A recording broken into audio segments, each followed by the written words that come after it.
नमस्कार जेठन साहब, तपाईँले कुट्न सिकाएको साह्रै राम्रो। घर गएर यसो विचार गरेको कुटेको त अझै मिलेको रहेछ नि त हो।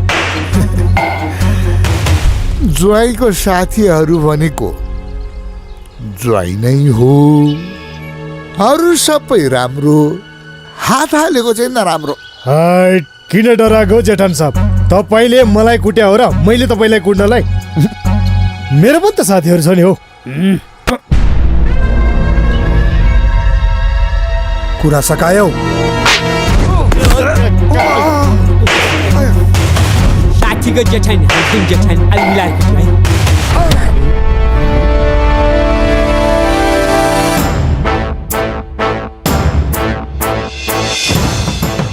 चारजना मिलेर एकजनालाई कुट्ने कस्तो मान्छेहरू हो तिमीहरू?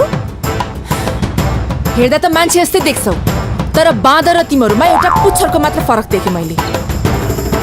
मान्छे हेर्दा मुरली जस्तै छे, ढोलक जस्तो नकराओ। ढोलक होइन, मादल बजाए चाहिँ बजाउन नपरोस्। अर्काको गाउँमा आएर यत्रो फुर्ती, मोटरसाइकल चढेर आएको छौ, डोको चढेर जानु पर्ला नि फेरि।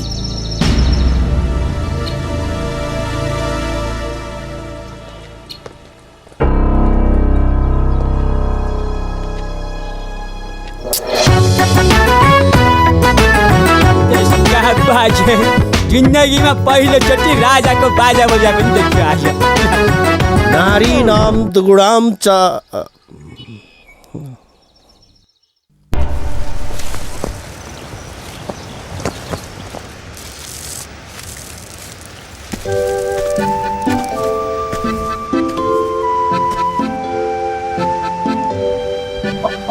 हाय, धेरै पछाडि आफ्नै बुढी देख्दा पनि जिउै सिरिङ्ग हुँदो रहेछ हो। त्यसरी नरिसाउनु हो, म अब पुरै सुध्रिसकेँ नि। घर जाऊँ। ओहो, ज्वाइँ आयो? लस्सो फ्याफुल्ला नाना। फ्याफुल्ला आउनु त आयो हेर बहिनी कुट्ने ज्वाइँ। तिमीलाई एउटा कुरा थाहा छ कि छैन? हामीले त बहिनीको लागि राजेश हमाल जस्तो एउटा केटा पो खोज्दैछु हौ। हो र? त्यस्तो बुढो केटा कहाँ पाउँदो रहेछ हौ? अर्कोको बहिनी लगेर त्यसरी भकुर्ने? अहिले बुद्धि आयो नि त नाना। पहिले चाहिँ के बगरा चराउनु गएको थियो?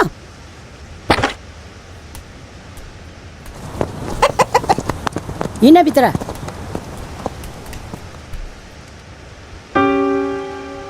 जुन घरमा मेरो बहिनीले मान पाउँदैन त्यही घरमा मेरो बहिनी जान्दैन। जाउँ हिँड। के आँखा लगाइरहेको टल्ल परेर? हो ज्वाइँ, यो टाइम भनेको आँखा लगाउने टाइम होइन। यो टाइम भनेको ढोका लगाउने टाइम हो के?